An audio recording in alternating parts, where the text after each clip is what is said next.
দেখো, এটাকে আমরা আমোদি মাছ বলি। আজকে আমি আমোদি মাছটা কীভাবে রান্না করব সেটাই তোমাদের দেখাবো। তোমরা এটাকে কী নামে চেনো অবশ্যই কমেন্ট করো কিন্তু। দেখো, এটার মধ্যে প্রথমে আমি নুন আর হলুদ দিয়ে এটাকে মাখিয়ে নিচ্ছি।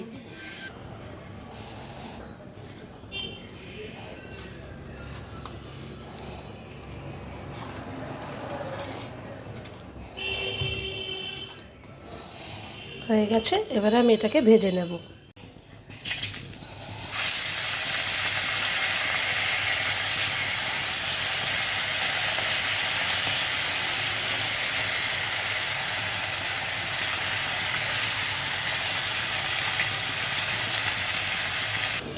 মাছগুলো আমার ভাজা হয়ে গেছে।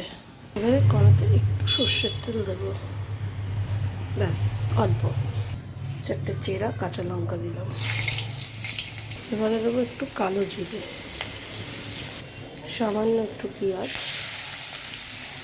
এর সাথে দেবো একটু পেঁয়াজ করি, আর দেবো কটা বেগুন, হালকা হাতে নেড়ে নেব। এর মধ্যে কটা টমেটো দিয়ে দেবো। এটা ভাজা হয়ে গেছে, এর মধ্যে জাস্ট একটু রসুন কুচি দেবো। এর মধ্যে সেরকম কোনো মশলা পড়ে না, সেভাবে খালি হলুদটুকুই দেওয়া হবে, ব্যাস আর কিছুই না।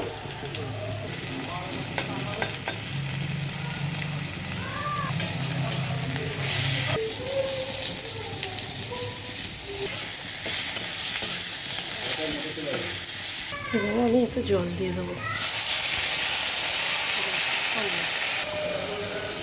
ফুটে এলে আমি মাছগুলো দিয়ে দেবো।